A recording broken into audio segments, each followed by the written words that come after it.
Ya, assalamualaikum warahmatullahi wabarakatuh. Bagaimana anak-anak? Sehat ya? Tetap semangat kan? Oke.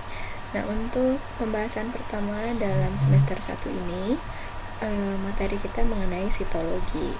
Nah, sitologi itu sendiri secara bahasa yaitu ilmu yang mempelajari mengenai sel. Sel itu sendiri merupakan unit atau komponen terkecil dari makhluk hidup atau suatu organisme. Ibu akan coba menyampaikan materi mengenai sitologi, hanya sedikit gambaran besar aja ya, belum kita terfokuskan pada salah satu subbab. Jadi kita akan mengenal sitologi dimulai dari sejarahnya, kemudian ada sel itu bisa dilihat gimana sih, dengan cara apa sih, apa bisa dilihat dengan kasat mata langsung, atau bisa dibantu dengan mikroskop cahaya, atau bahkan sampai ke mikroskop elektron. Nah, kemudian juga kita akan mengenal mengenai jenis sel pada organisme. Oke, yang pertama di sini ada sejarah penemu sel.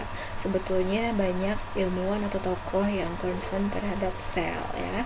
Tapi di sini Ibu hanya akan memperkenalkan 5 tokoh saja yang mungkin memang mereka ini lebih familiar atau cukup sering terdengar di dunia sel ini.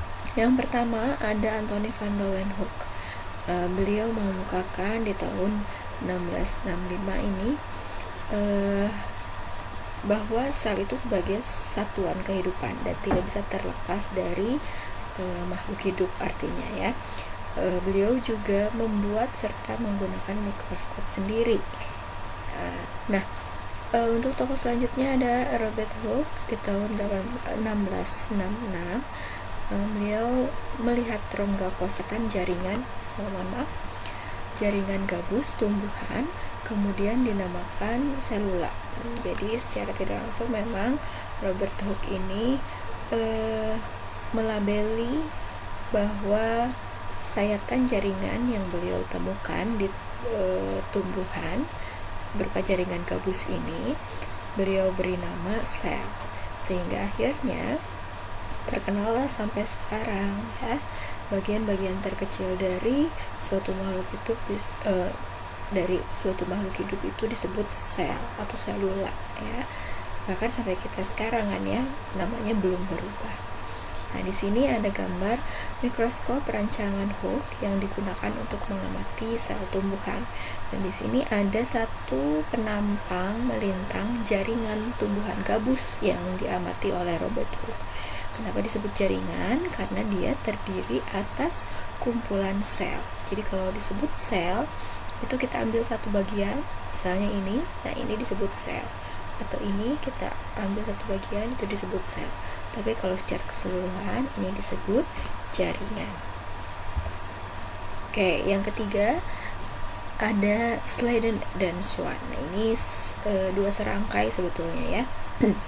Karena ketika ada dua orang ini otomatis menemukan hal yang sama gitu. Nah, kedua ilmuwan ini mengungkapkan teori sel bahwa semua makhluk hidup terdiri dari sel ya, jadi tidak ada makhluk hidup yang tidak memiliki sel. Oke. Sel adalah unit struktural dan fungsional terkecil dari semua makhluk hidup. Nah, ini yang sangat sering dibahas bahwa sel itu merupakan unit struktural atau unit pembangun dan fungsional atau unit yang memiliki fungsi khusus ya pada semua makhluk hidup. Kemudian yang keempat ada Johannes Evangelista Purkinje. Nah, biasa disebut Purkinje saja. Oke. Beliau mengemukakan istilah protoplasma atau zat yang pertama kali dibentuk tersusun dari nukleus dan sitoplasma pada makhluk hidup. Jadi dalam sel itu ada satu komponen berupa protoplasma ya, yang dimana protoplasma ini adalah zat yang pertama kali dibentuk atau tersusun dari satu bagian yang disebut nukleus atau inti sel. Nah, untuk selanjutnya kita akan bahas satu-satu aja ya. Oke, mudah-mudahan kalian di sini memahami tokoh-tokohnya dengan temuan-temuannya saja. Nanti untuk istilah-istilah ini kita akan bahas lebih jauh pasti di subbab-subbab selanjutnya. Nah, yang kelima di sini ada Rudolf Virchow. Setiap sel yang berasal dari sel sebelumnya. Setiap sel yang ada berasal dari sel sebelumnya. Oke, atau omne cellula e cellula. Jadi artinya Rudolf Virchow ini mengungkapkan bahwa sel yang ada itu berasal dari sel sebelumnya. Artinya sel sebelumnya itu melakukan suatu proses regenerasi atau reproduksi. Jadi dari satu sel berubah menjadi 2 sel. Dari 2 sel menjadi 4 sel. Artinya itu kan menghasilkan sel yang baru. Jadi sering dikaitkan juga Rudolf Virchow ini mengemukakan bahwa sel itu berkaitan dengan proses reproduksi atau proses menghasilkan kembali suatu sel, begitu. Nah itulah 5 tokoh yang mungkin sering dikait-kaitkan dengan penemuan-penemuan sel ya. Nah, terutama Robert Hooke, dia yang sangat terkenal sekali mengatakan bahwa sel itu disebut sel karena berasal dari suatu jaringan gabus tumbuhan yang dia lihat di bawah mikroskop. Oke, selanjutnya bagaimana visualisasi sel? Di sini ada gambar perbandingan antara sel dengan objek biologi lainnya. Ini ada tumbuhan, hewan, manusia, ada telur yang sudah menetas. Ini bisa dilihat dengan mata langsung ya, dengan mata telanjang. Paramecium juga walaupun dia berukuran kecil, tapi masih bisa dilihat ya morfologinya, bentuk dari jauhnya, tapi kita tidak bisa melihat komponen dalamnya. Komponen dalam dari paramecium ini hanya bisa dilihat minimal dengan bantuan mikroskop cahaya. Kemudian dibantu juga dengan mikroskop elektron yang pembesarannya bisa lebih jelas lagi dibanding mikroskop cahaya. Kemudian ada sel telur, ada sel darah merah, ada sel bakteri ya. Ini bisa dibantu dengan mikroskop cahaya atau mikroskop elektron untuk melihat komponen-komponen yang lebih jelasnya. Nah, sedangkan virus, walaupun ukuran virusnya besar, ribosom, protein, asam amino, atom hidrogen, ini hanya bisa dilihat dengan mikroskop elektron. Tidak bisa lagi dilihat oleh mikroskop cahaya, apalagi dengan mata telanjang. Nah, jadi kalau dilihat dari ukurannya, ini dalam hitungan meter, satuannya ini dalam hitungan yang paling kecil ya. Nah, kalau dilihat dari visualisasi sel, paramecium, sel telur manusia, sel darah manusia, sel bakteri, ini yang disebut sel. Sedangkan yang lainnya dimulai dari tumbuhan, ini sudah satu organisme ya. Kemudian di sini telur yang sudah menetas, ini juga disebut satu organisme karena terdiri dari banyak sel atau multiseluler. Sedangkan virus ini sudah kita pelajari waktu kelas 10. Dia dikategorikan aseluler karena tidak punya komponen sel seperti halnya yang tadi kita sebut ya, sel-sel di sini. Kita akan bahas komponen sel di pertemuan selanjutnya. Nah, kemudian di sini ada beberapa contoh sel ya. Nah, contoh sel itu di sini ada sel saraf, kemudian ada sel darah merah, eritrosit, ada bakteri, sel bakteri, walaupun dia dikatakan sel, tapi dia sudah dikategorikan ke dalam satu organisme, jadi disebut organisme uniseluler. Kemudian ini juga sama, organisme uniseluler juga. Ada amoeba proteus, contoh dari kingdom Protista. Nah, jadi kalau misalnya ada satu sel saraf di sini disebut sel ya. Kalau beberapa sel disebut jaringan, karena kumpulan sel itu disebut jaringan ya. Kemudian beberapa sel darah merah disebut jaringan juga ya. Nah, tapi itu akan kita bahas jaringan di bab selanjutnya sebetulnya. Tapi mudah-mudahan kalian cukup jelas ya yang disebut satu sel itu seperti apa. Nah, nanti kita akan membahas komponen sel seperti organel sel, kemudian ada komponen kimiawi sel juga ya. Nah, nanti itu di pertemuan selanjutnya. Nah, di dalam sitologi juga kita akan membahas mengenai perbandingan dua jenis sel, yaitu prokariot dan eukariot. Prokariot ini adalah struktur sel yang paling sederhana kita temukan pada sel bakteri atau kingdom Monera. Kemudian ada eukariotik, ini akan kita temukan pada kingdom fungi, animal, sama plantae, dan juga ada beberapa kingdom protista. Contohnya tadi ada amoeba proteus ya. Nah, perbandingan yang paling mendasar dari kedua jenis sel ini adalah ada tidaknya membran inti. Prokariotik ini tidak memiliki membran inti, sehingga sering dikatakan tidak punya nukleus ya. Padahal komponen nukleus yaitu asam nukleatnya punya, cuma dia tidak ada bagian yang bisa membedakan mana inti dan mana sitoplasma.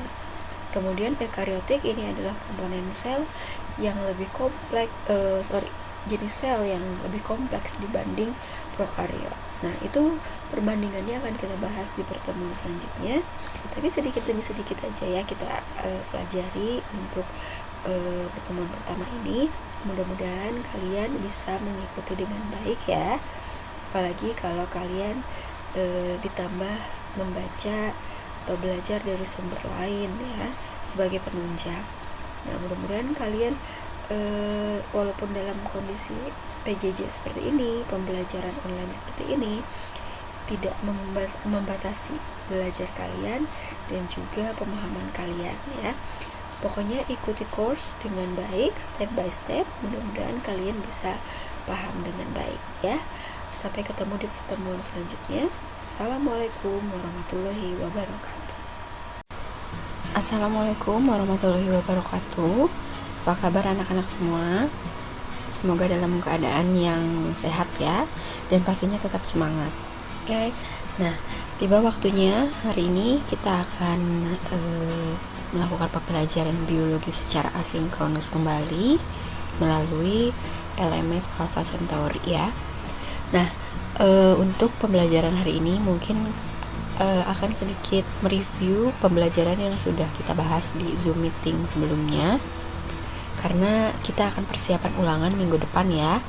Jadi mudah-mudahan bagi kalian yang masih belum memahami materi bab pertama sitologi, ini kesempatan kalian untuk mengulangi pelajaran, dan kalian bisa terus membuka materinya di Canvas, bisa kapan saja, bisa belajar kapan saja ya, tanpa terbatas waktu. Mudah-mudahan nanti ketika ulangan semua siap dan nilainya bisa maksimal ya. Yang penting pemahaman kalian dulu ya. Mudah-mudahan meskipun PJJ ini masih dilakukan, tapi semangat belajar tidak boleh turun ya. Oke. Nah, untuk sekarang mungkin hanya membahas bagian terbesar saja dari materi sitologi ya. Artinya bagian yang paling banyak dibahas di materi sitologi, yaitu mengenai organel sel ya.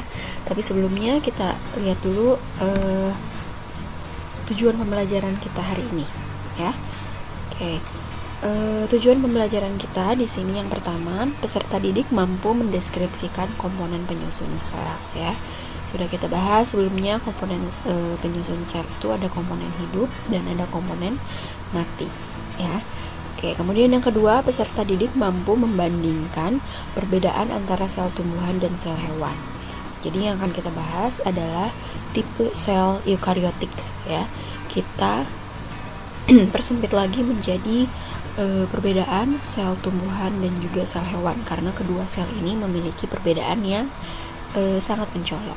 Kemudian yang ketiga, peserta didik mampu menyebutkan kembali macam dan fungsi organel sel, ya. Tentunya organel sel yang dilihat dari sel tumbuhan dan juga sel hewan. Nah, struktur sel eukariot. Nah, struktur sel eukariot itu sendiri kita review ya materinya sedikit. Nah, di sini kita akan membandingkan perbedaan antara sel tumbuhan dan sel hewan. Nah, ini perbedaan yang paling mendasar itu hanya terletak pada macam atau kelengkapan komponen sel seperti organel sel. Jadi, kalau dilihat dari macam berarti kan jumlahnya ya, mana yang paling banyak jenisnya, apakah pada sel tumbuhan atau pada sel hewan. Kelengkapan komponen sel seperti organel sel ya. Nah, kalau dilihat dari struktur eukariotik itu sendiri kan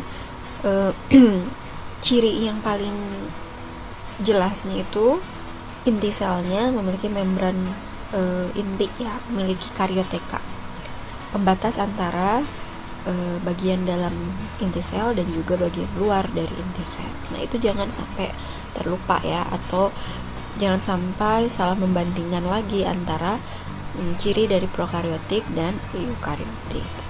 Oke. Nah, komponen sel eukariotik ini secara umum itu ada beberapa bagian di sini ya. Komponen yang pertama ada membran sel, kemudian yang kedua ada dinding sel, yang ketiga nukleus, yang keempat sitoplasma, yang kelima itu organel sel.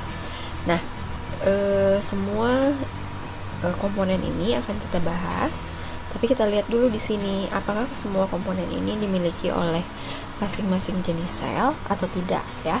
Nah, di sini terlihat sel tumbuhan memiliki semua komponen sel eukariotik, dimulai dari membran sel sampai organel sel yang lengkap. Sedangkan sel hewan di sini tidak memiliki dinding sel ya. Sedangkan bagian lain sel hewan punya. Nah, nanti kita akan persempit lagi, dilihat dari perbandingan macam atau jumlah organel sel pada sel tumbuhan dan juga sel hewan ya. Nah, dari komponen sel di sini yang akan kita bahas lebih jauh itu adalah membran sel, karena nanti berkaitan dengan materi struktur membran sel dan juga transportasi zat ya. Nah, yang terakhir pertemuan Zoom di hari Senin ya kalau tidak salah. Oke, kita lanjut. Nah, untuk pembahasan organel sel, kalau dilihat dari arti itu artinya adalah little organ ya, atau organ kecil, merupakan bagian dari sel yang berukuran kecil dan memiliki peran atau fungsi masing-masing, sehingga menjadikan sel sebagai unit fungsional kehidupan. Yang akan dibahas pertama ini adalah lisosom ya. Nah, ini terlihat gambar badan Golgi dengan organel lisosom. Kenapa badan Golgi berkaitan dengan lisosom? Karena organel lisosom itu sendiri mampu diproduksi oleh organel badan Golgi. Nanti badan Golgi ini kita bahas ya. Nah, jadi organel lisosom ini sebetulnya adalah vesika, jadi kantungnya yang ini. Nah, sedangkan bagian yang memiliki lipatan-lipatan ini disebut badan Golgi. Nah, nanti hubungannya akan kita bahas ya. Nah, fungsi dari lisosom ini merupakan tempat pencernaan intraseluler. Pencernaan di sini artinya ya dia mampu melakukan proses pemecahan bahan yang kompleks menjadi sederhana. Nah, kenapa dia mampu melakukan proses pencernaan di dalam sel? Karena lisosom ini memiliki enzim yang dinamakan hidrolitik, enzim pemecah aktif ya. Nah, kalau dilihat dari gambar, di sini ada ilustrasi ya. Di sini yang warnanya muda atau coklat muda ya di sini. Ini merupakan bagian dalam sel. Kemudian yang coklat tua di sini dinamakan lingkungan luar sel. Jika ada benda asing yang masuk atau patogen misalnya yang masuk ke dalam sel, akan membentuk satu kantung vakuola makanan. Kemudian ada organel lisosom yang sudah memiliki enzim pencernaan di dalamnya. Dan di sini makanan atau benda asing yang masuk tadi akan dicerna oleh lisosom dan akhirnya jadi partikel yang lebih sederhana. Nanti bahan yang masih dibutuhkan oleh sel akan tetap berada di dalam sel, sedangkan bahan yang sudah tidak digunakan itu sebagai sampahnya tetap harus dikeluarkan ya dalam proses ekskresi sel. Nah, kemudian lisosom hanya ditemukan pada sel hewan karena di sini perannya juga salah satu proses pertahanan diri atau proses imunitas ya. Jadi lisosom ini banyak ditemukan pada sel-sel yang berperan dalam imunitas. Salah satunya ada sel darah putih atau leukosit. Oke, selanjutnya, nah ini kita bahas badan Golgi atau diktiosom. Badan Golgi atau diktiosom ini perannya sama ya, hanya badan Golgi akan kita temukan pada sel hewan, sedangkan diktiosom ditemukan pada sel tumbuhan. Nah, kalau dilihat di gambar sama ya gambarnya dengan pembahasan yang sebelumnya. Di sini ada badan Golgi dan kantung-kantung yang berisi enzim, bisa membentuk organel lisosom, peroksisom atau glioksisom. Nah, organel peroksisom dan glioksisom akan kita bahas kemudian ya. Nah, organel badan Golgi ini strukturnya memang memiliki struktur yang namanya sisterna atau ruangan yang meliuk-liuk ya. Oke, kemudian di sini ada bagian cis atau penerima. Kemudian di sini ada bagian trans atau pengirim. Penerima di sini dia berperan sebagai menerima protein yang masuk. Kemudian yang mengirim di sini adalah mengeluarkan produk dalam bentuk enzim. Nah, enzim sendiri itu adalah kumpulan dari protein ya. Nah, dibungkus sama kantung, sehingga disebut vesika, transport dari Golgi. Nah, sekarang enzim yang sudah dibungkus itu sudah dalam bentuk organel produknya. Bisa organel lisosom, peroksisom atau glioksisom.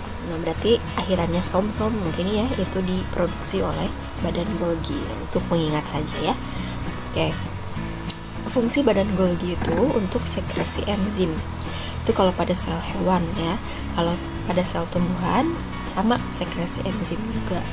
Tapi nanti fungsinya diktiosom pada sel tumbuhan itu untuk sintesis dinding sel. Jadi enzim-enzim yang diproduksi itu akan membentuk dinding sel.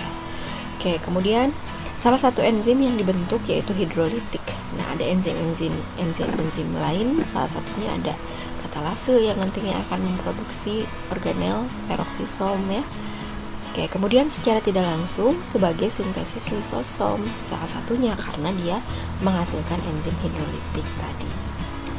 Ditemukan pada sel hewan disebut badan Golgi, atau ditemukan pada sel tumbuhan disebut diktiosom ya. Oke. Nah, kemudian ada retikulum endoplasma yang kita singkat RE.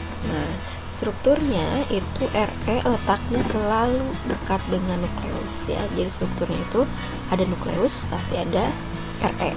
Nah, bentuknya atau strukturnya itu menyerupai badan Golgi. Ya, tapi kalau RE benar-benar menempel pada nukleus karena ini nanti berkaitan dengan fungsi transport protein. Oke. Nah, fungsi dari retikulum endoplasma itu sebelumnya, nah ada dua jenis, ada yang kasar ditempeli ribosom dan ada yang halus itu tidak ditempeli ribosom. Yang kasar karena dia ditempeli ribosomnya itu sendiri fungsinya untuk sintesis protein. Berarti RE-nya berfungsi sebagai jalur transportasi protein. Kalau yang halus tidak ditempeli ribosom, ini fungsinya sebagai tempat sintesis lipid atau lemak. Nah, kalau RE itu sendiri ditemukan pada sel tumbuhan dan juga sel hewan ya. Jadi kedua sel itu punya retikulum endoplasma. Ya, yang keempat ada ribosom. Ribosom ini strukturnya berupa granul ya, atau butir-butir kecil yang bisa menempel di retikulum endoplasma, atau dia bisa berenang bebas di sitosol. Nah, untuk ribosom itu fungsinya sebagai tempat sintesis protein atau menciptakan protein ya. Kemudian, nah di sini ada hubungan antara ribosom, RE dan juga badan Golgi. Jadi kalau kita lihat struktur sel di sini, nukleus itu akan berdekatan dengan retikulum endoplasma. Ditempeli ribosom berarti RE kasar di sini, dan di sini ada RE yang tidak ditempeli ribosom atau RE halus. Nah, ketika ribosomnya di sini adalah tempat untuk sintesis protein, protein yang sudah dibentuk akan dikeluarkan dari RE sebagai jalur transportasinya. Kemudian ada yang berenang di sitosol sebagai komponen sitoplasma, atau ada yang bisa masuk ke bagian cis atau penerima di badan Golgi. Nanti di badan Golgi, protein ini akan dikumpulkan atau disusun membentuk suatu enzim. Karena enzim itu komponen terbesarnya protein ya. Nah, dari badan Golgi, enzim yang sudah terbentuk ini akan dibungkus oleh satu kesatuan ya, atau oleh kantong membungkus disebut vesikanya. Nanti ketika enzim dibungkus, maka ini sudah bisa dikatakan satu organel ya. Nah, kalau misalnya protein sudah terbentuk, sebetulnya bisa jadi dia menjadi enzim kalau dia masuk ke badan Golgi, atau bisa jadi dikeluarkan dari sel melalui suatu proses namanya eksositosis ya. Nah, jadi hubungannya itu dimulai dari sintesis protein, kemudian protein tersebut ditransportasikan oleh RE, bisa ke sitosol atau masuk ke badan Golgi. Kemudian kalau di badan Golgi bisa membentuk sintesis enzim ya, atau bisa terbentuk enzim di sana. Nah, kemudian yang kelima ada mitokondria. Mitokondria ini disebut sebagai the power of house ya, karena fungsinya sebagai tempat respirasi seluler atau sintesis energi sel atau ATP, di mana energi sel ini penting untuk segala aktivitas sel ya. Oke. Nah, bentuk kristal mitokondria ini beragam, dilihat dari organnya ya. Nah, selanjutnya ada plastida.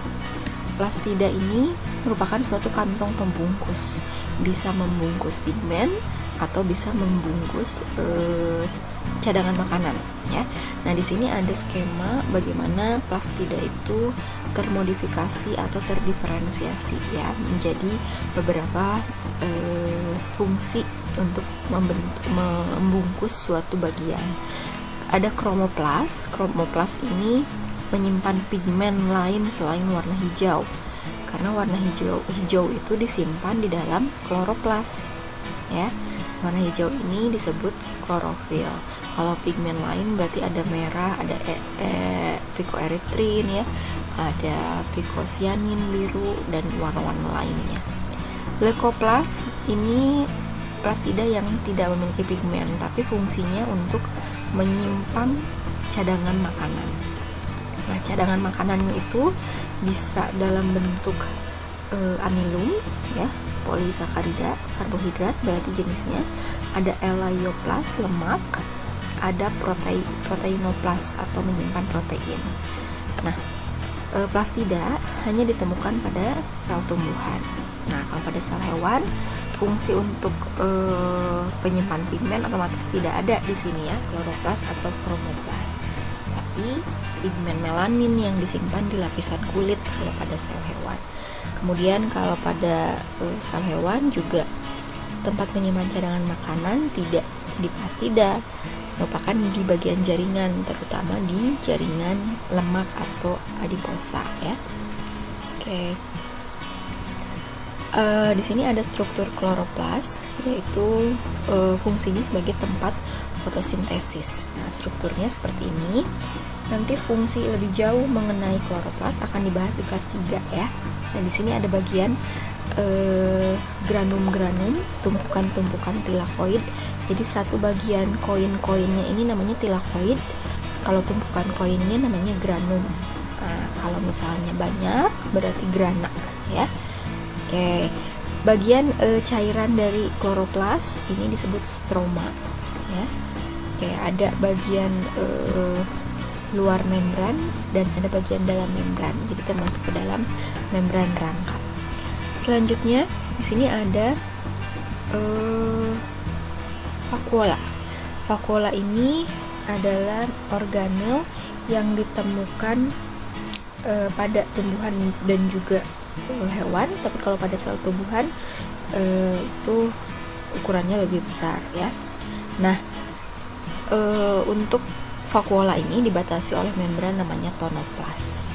Nah, fungsinya sebagai tempat penyimpanan cadangan makanan ya, tempat penyimpanan cadangan makanan, tempat penyimpanan air, tempat menyimpan minyak aromatik, tempat menyimpan pigmen antosianin atau ungu ya. Jadi bukan pigmen yang sebelumnya disimpan di plastida.